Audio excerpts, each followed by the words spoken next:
One simple line, one simple idea, led to the creation of one of the most treasured films of all time. I'm Frank Capra Jr. My father directed more than his share of classic movies. Films like It Happened One Night, Mr. Smith Goes to Washington, Arsenic and Old Lace, Mr. Deeds Goes to Town, and many, many others. My dad made all kinds of movies, but he preferred stories that were optimistic and uplifting.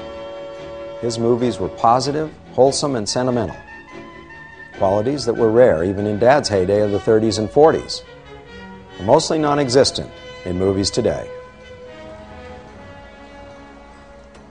Of all my father's great films, he always told me that It's a Wonderful Life was his favorite. The idea was unique. A man finds out what the world would have been like if he had never been born. And the theme, that everyone's life touches so many other lives, was one that moved my dad more deeply than any other idea he ever worked with. Your brother, Harry Bailey, broke through the ice and was drowned at the age of 9. That's a lie. Harry Bailey went to war. He got the Congressional Medal of Honor. He saved the lives of every man on that transport. Every man on that transport died. Harry wasn't there to save them because you weren't there to save Harry. It's a Wonderful Life is the story of George Bailey, an ordinary man in a small town. He feels that life has passed him by. But through a bit of divine intervention in the person of an angel named Clarence Oddbody, he learns just how important and loved he really is. The film is more than the story of just one man. It's also a kind of tour of America in the first half of our century, from 1919 through the Roaring Twenties, the Great Depression, World War II, and the post-war period. It's a Wonderful Life is a sentimental film, yes, but it's also an honest one. It explores the pain of normal life as well as the joy.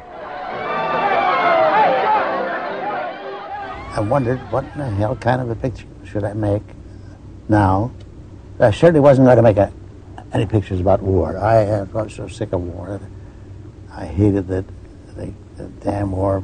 It was terrible things that should have been eliminated years and years and years ago. And here they are shooting and bombing at each other. I was not very happy with it anymore. I was very active, but I'm not very happy about the human race.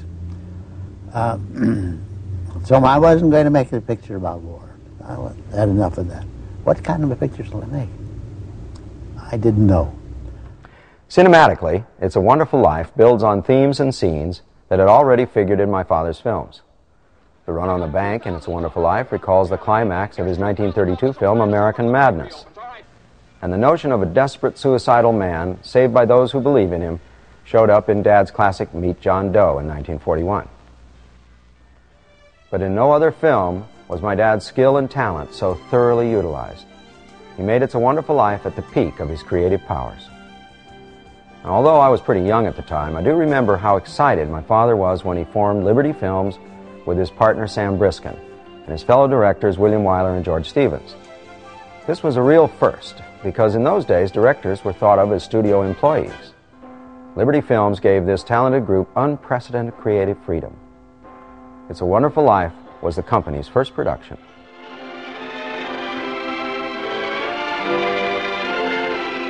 I had a perfect cast. Everything was perfect about the picture. Just plain luck. My father's first piece of luck regarding It's a Wonderful Life came in 1945 when an RKO executive brought a story called The Greatest Gift to his attention. The Greatest Gift was a short story by author Philip Van Doren Stern. When Stern couldn't sell his story, he decided to print up 200 copies of it and enclose it in his Christmas cards.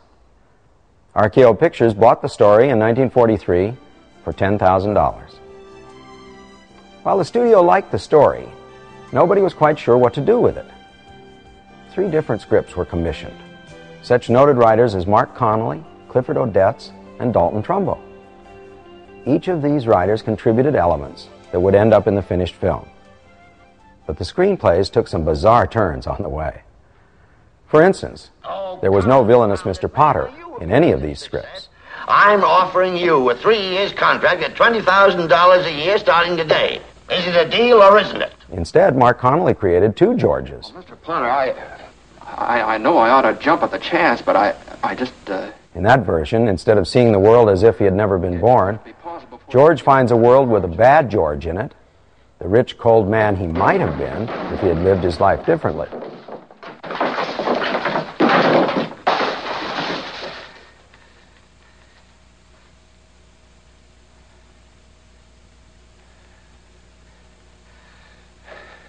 Clifford Odets picked up on this idea. But in his version, the two Georges end up slugging it out on the bridge, where the good George kills the bad George. I remember how moved my father was by The Greatest Gift. But he didn't feel that any of the three scripts caught its special flavor. He tried to use some of the previous writers' good ideas, but he knew that he would have to write the script himself if The Greatest Gift, which he then retitled It's a Wonderful Life, would affect others as it had affected him. It was when my father started to cast the film that his second piece of good luck came along.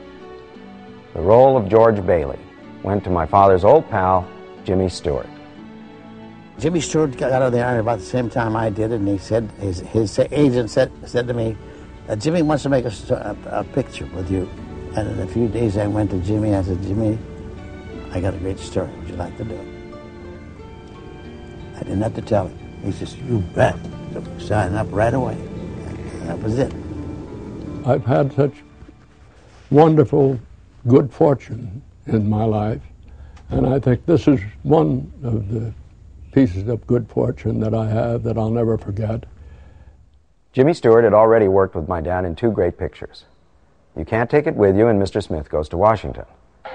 Audiences everywhere loved Jimmy's down-home charm. Thanks ever so much for the bag. It's just exactly what I want. Oh, forget it. Oh, it's wonderful of you to think of me. Okay, enjoy it. I wish I had $1 million. But Dad knew Jimmy was also a great dramatic actor, capable of showing George Bailey's other, more bitter side. And did you put the envelope in your pocket? Yeah, no, maybe. Maybe. I don't want any maybe. We've got to find that money. In casting the important role of George's wife, Mary, Dad had to look beyond RKO to another studio. This big studio system, and they loaned people.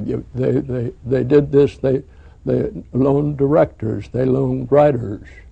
But you were working all the time. You worked 6 days a week.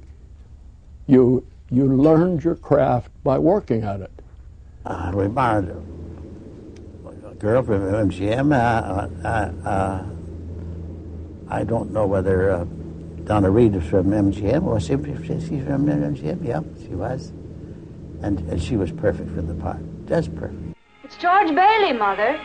George Bailey? What's he want? I don't know. What do you want?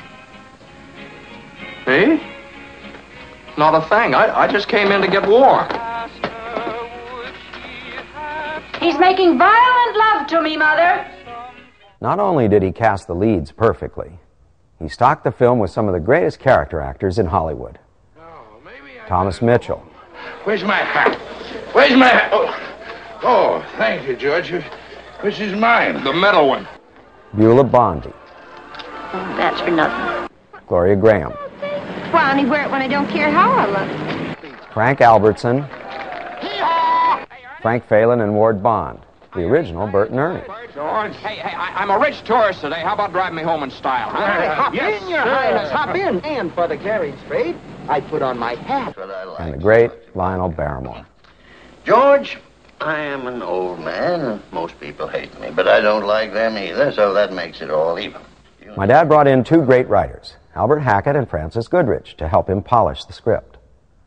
But my father always felt that although a movie is a collaboration among dozens, sometimes hundreds of people, there must always be one single creative mind behind it all. That's why each of my father's pictures is so easily identifiable as a Frank Capra film. Beyond the great performances from Jimmy Stewart, Donna Reed, and the rest of the wonderful cast, and the work of all the people behind the scenes, this film was my father's personal vision from beginning to end.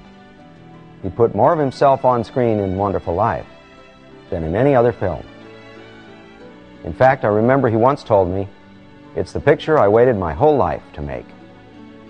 there's more to the picture than I put in it. That there's more to the picture than was written in it. There's more value. More values in the picture than we knew we were playing with, and that we didn't expect.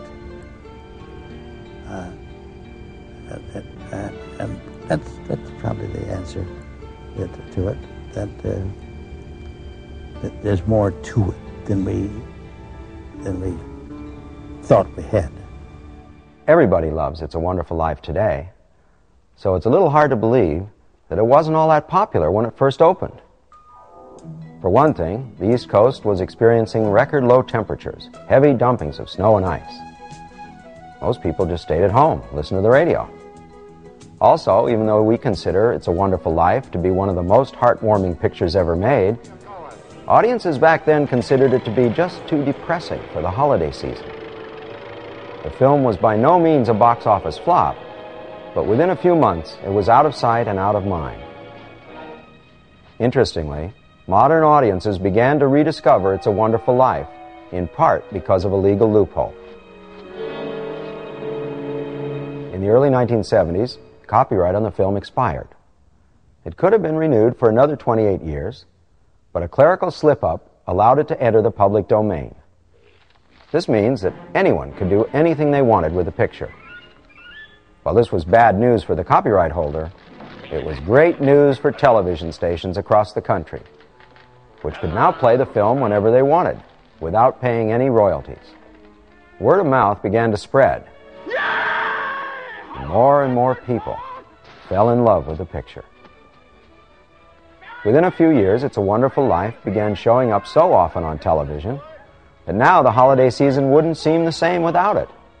Hey! Merry Christmas, Mr. Potter! Happy New Year to you!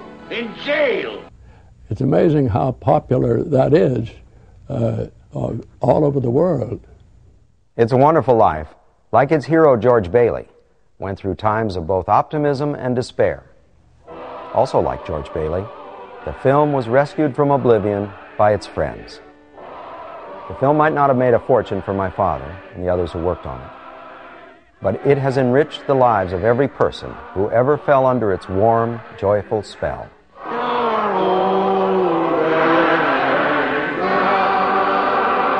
I think that as time goes by, it'll just go more and more popular. Because it's a theme that hits everybody. Everybody has gone through that thing when they have practically rather die than live. So that's why I think that the big picture will live on beyond our time. Attaboy, Clarence. It is a wonderful life.